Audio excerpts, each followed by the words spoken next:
la transition écologique sera locale ou elle ne sera pas.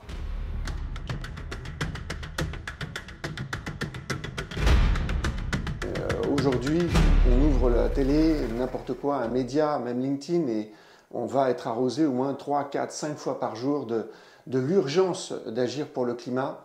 Et pourtant, malgré ce niveau de conscience, on a toujours le sentiment d'être dans l'action et on se dit mais qu'est-ce qu'il faut faire, comment avancer, etc. On est sur un problème global et donc d'un point de vue logique, on se dit problème global, eh bien, il faut agir au niveau global. Et dans le même temps, on regarde les COP, on regarde l'ONU, et à chaque COP, on va au bureau des pleurs et on se dit, ouais, on n'est pas sorti de l'auberge. Après, on voit l'Union européenne qui nous sort son Green Deal en 2019, et avec la mesure phare 4 ans plus tard pour nous expliquer qu'en 2035, il n'y aura plus de voitures thermiques que des voitures électriques, et moins d'un an après la mesure phare, la Pologne, l'Allemagne, l'Italie qui disent ouais, en fait, vous savez peut-être, on va peut-être pas le faire quand même cette voiture électrique. Bon, alors on se rabat sur le niveau national et puis on va se faire une petite taxe carbone sur le carburant, on va augmenter de 4 centimes et on va se prendre les gilets jaunes, donc la révolte. On va se dire tiens, on se fait une petite convention citoyenne du climat et puis tout ça passera sans filtre et puis à la fin 90% est soit vidé de la substance, soit voilà, amoindri. Donc moi, il y a une citation d'Einstein que j'aime bien, c'est la folie, c'est de faire toujours la même chose et de s'attendre à un résultat différent. Et donc je me dis que si au niveau international ça ne fonctionne pas avec les COP, si au niveau européen ça ne fonctionne pas, si au niveau national, dès qu'on fait quelque chose d'un peu puissant, impactant, ça ne fonctionne pas, qu'est-ce qui reste? Le niveau local. Voilà. Et donc la thèse un peu de mon livre et l'angle de mon livre, c'est d'être plutôt centré sur le local, de changer le centre de gravité. Aujourd'hui, on est un peu dans une tour d'ivoire dans laquelle les niveaux internationaux, européens pour l'Europe en tous les cas, et nationaux déversent des réglementations, des plans d'adaptation en disant vous allez faire ceci, pas cela, vous allez construire comme ça, vous allez manger, etc. Et ça tombe du haut vers le bas et les citoyens se disent mais pourquoi? Et on vient heurter des biais cognitifs, le biais pour le présent, le biais d'intérêt, le biais d'aversion pour le risque, le biais d'aversion pour le biais de statu quo. Donc il y a une certaine résistance qui s'instaure. Et donc ce que je propose pour terminer là-dessus, c'est d'agir au niveau local et de travailler en dynamique d'intelligence collective. C'est pour ça que le titre de mon livre porte le mot intelligence collective. Donc de faire co-construire au niveau local la façon dont on va vivre collectivement dans les prochaines années. Voilà, c'est ça un peu l'angle du livre. Alors le niveau local, là je m'appuie sur la loi de la proximité, qui est une loi que connaissent bien les journalistes. Ils appellent ça aussi la mort kilométrique, quand tu as une nouvelle à passer aux actualités. Est-ce qu'il vaut mieux mettre une actualité où il y a 10 000 morts à 10 000 km ou un mort à 1 km? Et en fait, quand tu es journaliste, ta première heure de formation, c'est de te dire qu'il faut mettre l'actualité où il y a un mort à 1 km. La loi de la proximité, c'est que j'ai besoin de me sentir proche de l'information, de l'action, par rapport à une proximité géographique, par rapport à une proximité temporelle. Ça ne doit pas être trop loin. Quand on explique la taxe carbone, il faut augmenter de 4 centimes pour sauver la planète en 2100, ça c'est trop loin de moi.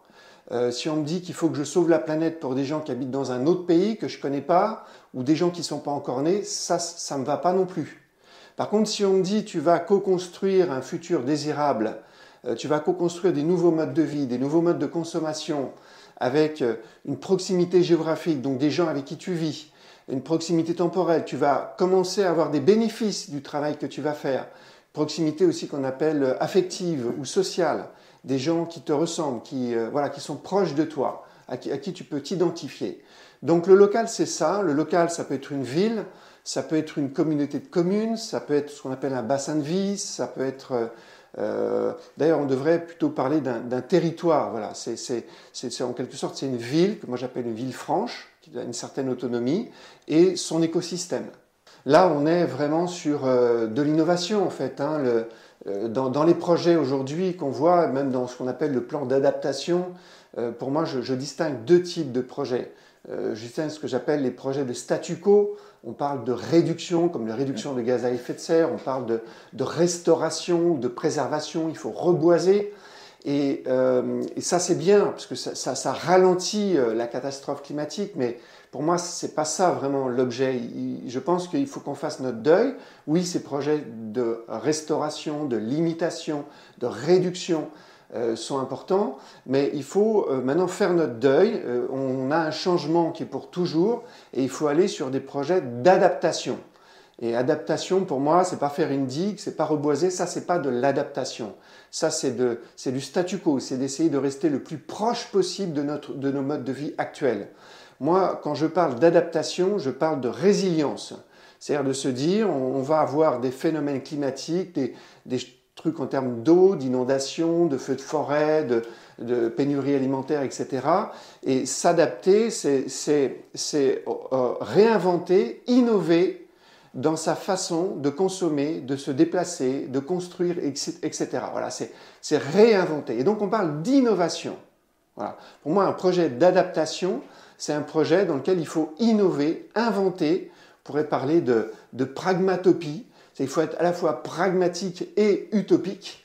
Et donc, évidemment, puisqu'on est dans l'innovation, on va avoir la courbe d'adoption d'innovation d'Everett Rogers, avec les early adopters, les suiveurs précoces, les suiveurs tardifs, etc. Et tout comme quand le chemin de fer est arrivé, il y avait des villes qui ne voulaient pas de chemin de fer parce que ça allait faire du bruit, de la fumée, etc. Donc l'idée, c'est de commencer par des villes dans lesquelles il y a des early adopters, des élus, des citoyens qui sont prêts à devenir ce que j'appelle un laboratoire d'innovation publique. Et ces villes donc, auront une grande autonomie écologique et vont inventer des nouvelles façons de se nourrir, de se déplacer, de construire, évidemment des choses ne vont pas fonctionner, il y aura des échecs, il y aura des choses qui vont fonctionner. Et ce que je souhaiterais, c'est qu'on change le centre de gravité et que le national ou l'européen ou l'international qui sont dans une sorte de tour d'ivoire et qui balancent il faut faire ci, il faut faire ça, en mode ce que l'extrême droite appelle l'écologie punitive, eh bien qu'on change de centre de gravité et qu'on dise, ben non, en fait, le leader de la transition écologique, c'est le local, et nous, national, international, on vient se mettre au service de ce local, et donc on regarde les innovations qui ont fonctionné, et on va essayer de les déployer dans les villes, les communautés ou les territoires qui n'ont pas voulu être expérimentateurs. Et là, cette fois-ci, on peut rentrer plus en mode un peu directif en disant, mais regardez, c'est pas nous, dans notre tour d'ivoire, on vous augmente de 4 centimes le diesel ou machin. Dans ce territoire, voilà comment ils ont réduit leur consommation de viande, voilà comment ils ont optimisé, réduit leur bilan carbone, etc. Et ces gens-là vivent autrement et ils vivent mieux. Et à ce moment-là, une fois que tu as le proof of concept, comme on dit en français, en bon français, eh bien, tu es plus capable au niveau national et international de l'imposer plus globalement.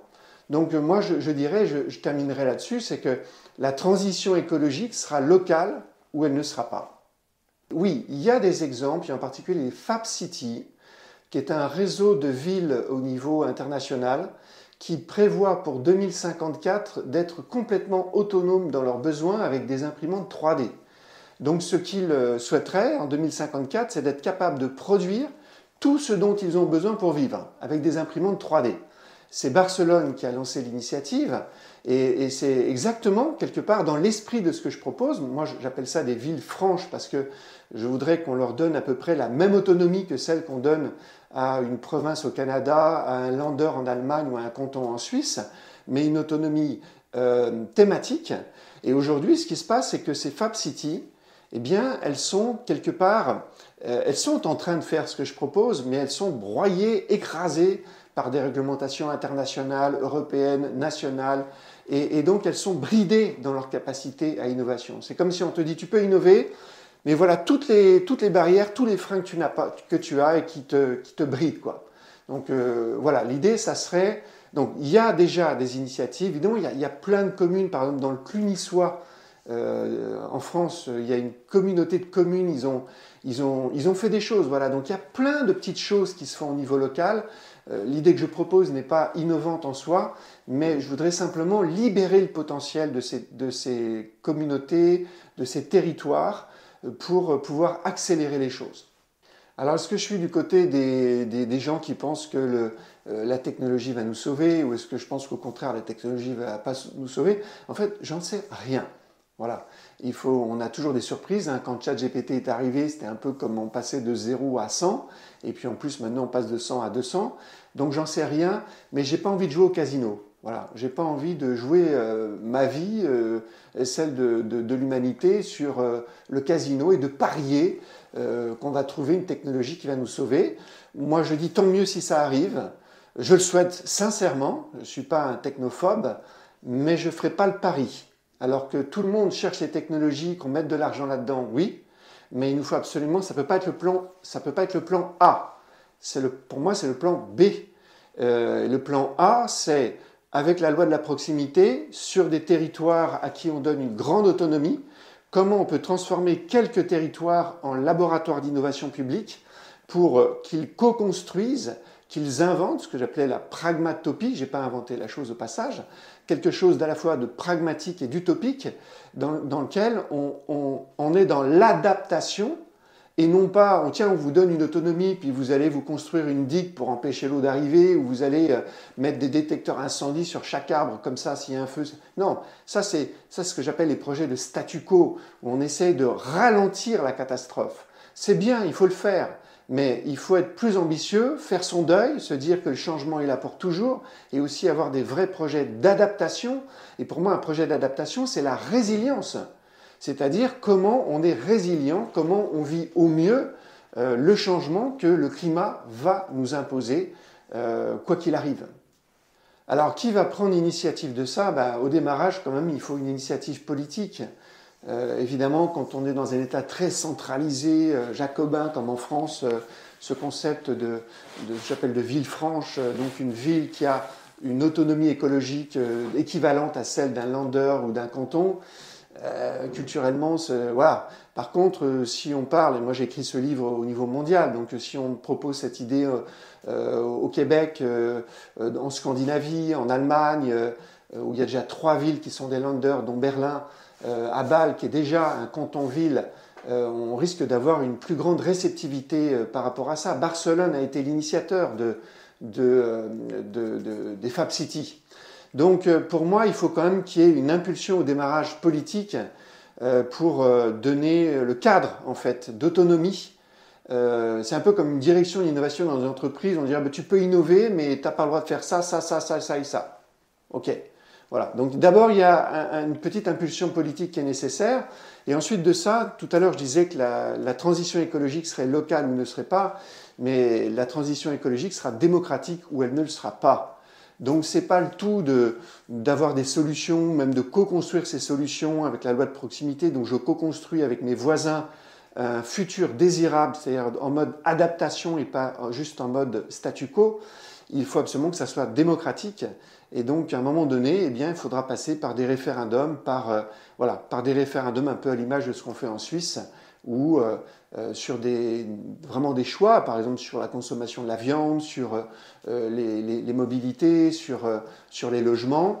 On ne peut pas imposer par la force des choses, donc ça doit être démocratique. Mais la bonne nouvelle, c'est que si je vis dans une ville que je trouve trop innovante, j'ai juste qu'à changer de ville, à partir, en priant pour que l'État ne s'empare pas de l'innovation faite dans la ville où je vivais et la déploie massivement au niveau de l'État.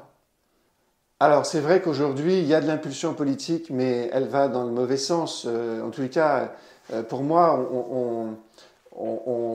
ce qui bloque finalement, pourquoi on est dans l'inaction, il y a pas mal de causes que j'explique. Il y en a 9 que j'explique dans mon livre, peut-être qu'il y en a plus, mais il y en a 9 et une de ces causes, c'est la recherche du consensus. Alors